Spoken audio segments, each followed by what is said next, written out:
Un accident routier s'est produit ce dimanche matin sur le boulevard Lumumba à la hauteur de la 12e rue Lumété. 7 personnes sont mortes sur le champ, plusieurs autres personnes ont été blessées. La Jeep qui roulait à vive allure a renversé les victimes alors qu'elles étaient en plein footing. Encore une séance d'évaluation alors que l'opération d'assainissement de la ville de Kinshasa poursuit son bonhomme de chemin. Richard Mouyej a décrié le comportement de la population, mais aussi celui des quelques éléments de la police et promet des sanctions sévères. Et puis, c'est un verdict qui a déclenché une vague de colère en Égypte. Des centaines de manifestants occupent depuis samedi soir la place Tahrir au Caire pour exprimer leur mécontentement suite à la condamnation d'Hosni Moubarak et l'acquittement de ses proches. Nouvelle édition du journal sur Télé 50. Merci de nous recevoir chez vous. 7 morts, c'est le bilan d'un drame routier qui s'est produit ce dimanche matin sur le boulevard Lumumba à la hauteur de la 12e rue Limété. Les victimes ont été renversées par une Jeep qui roulait à vive allure alors qu'elles étaient en plein footing. Plusieurs autres personnes ont été blessées et acheminées aussitôt à l'hôpital Saint-Joseph de Limété pour des soins appropriés. Suivez. Émotion, pleurs et tristesse, c'est dimanche vers 5 h du matin sur le boulevard Lumumba où s'est produit cet accident de circulation.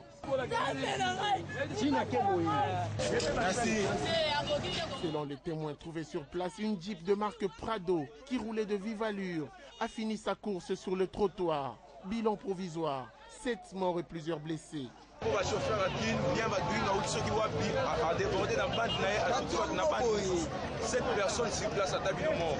Sidérés par l'acte du chauffeur, les habitants jouxtant le lieu du drame rougissaient de colère. D'autres condamnent la décision de démantèlement de séparateurs qui, selon eux, auraient évité le pire.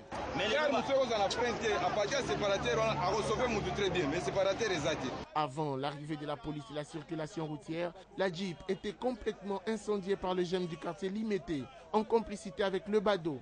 Mais le chauffeur, lui, a réussi à prendre la poudre d'escampette. Assainissement de la ville de Kinshasa, l'opération poursuit. Samedi, le ministre de l'Intérieur, Sécurité et Affaires coutumières, Richard Mouyej, a réuni de nouveau le gouverneur de la ville et les autorités de la police nationale congolaise pour une séance d'évaluation. Au cours de cette rencontre, le ministre a décrié le comportement de la population, mais aussi celui des quelques éléments de la police. Selon le gouverneur et l'inspecteur de la police, les mesures prises par le gouvernement visent à épargner la population des maladies. Écoutez successivement le gouverneur de la ville et l'inspecteur général de la police. Les Kinoises et les Kinois doivent retenir quelque chose de très important. Lorsque les autorités du pays se réunissent, c'est pour réfléchir pour leur bien. S'agissant de l'assainissement, il y a un adage que les Kinois doivent intérioriser, que c'est la propriété qui soigne et que c'est la saleté qui tue. Ils vont se souvenir que même dans le cadre le plus récent du cinquantenaire, ces mesures ont été publiées, ils le savent, qu'on ne construit pas sur l'emprise publique, on ne laisse pas sa voiture dans la rue, on ne dépose pas des immondices n'importe où. Ces mesures-là qui n'ont jamais été observées par la population, c'est pourquoi les autorités recourent à la police pour mettre de l'ordre. L'uniforme du policier doit rassurer les bons citoyens. L'uniforme du policier doit faire peur aux mauvais citoyens. L'opération ne se déroule que la journée, mais pas la nuit. Cependant, il est bon que nos concitoyens s'imprègnent de ce qu'a dit le numéro 1 de la ville, le gouverneur.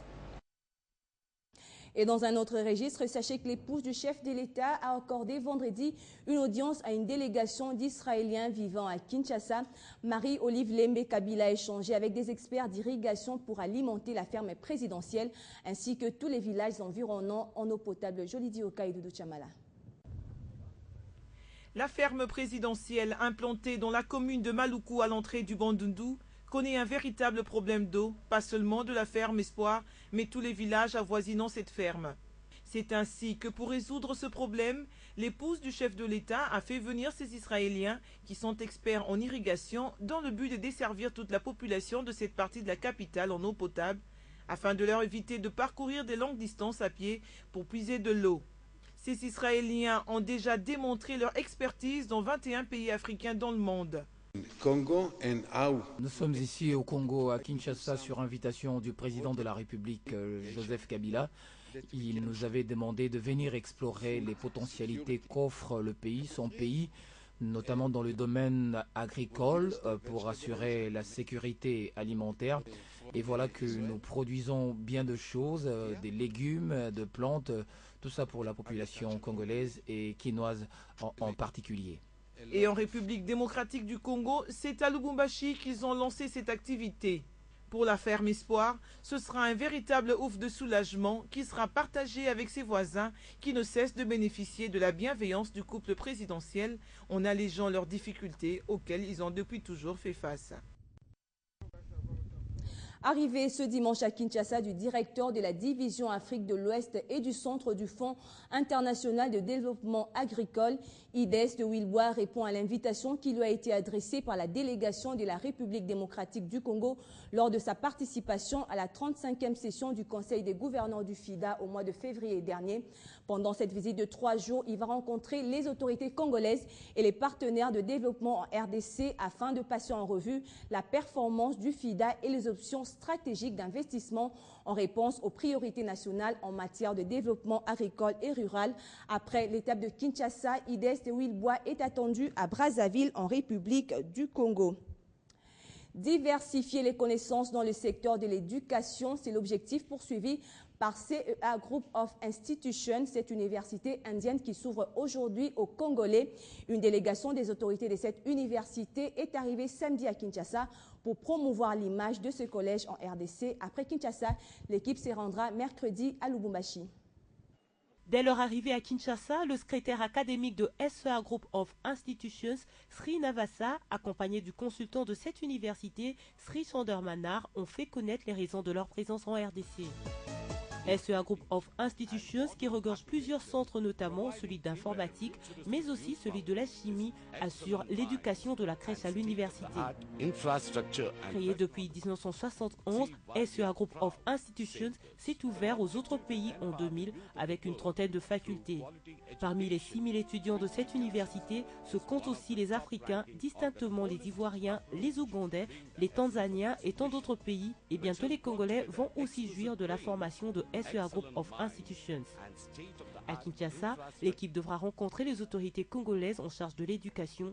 Après l'étape de Kinshasa, la délégation se rendra mercredi à Lubumbashi, dernière étape de leur tournée en RDC.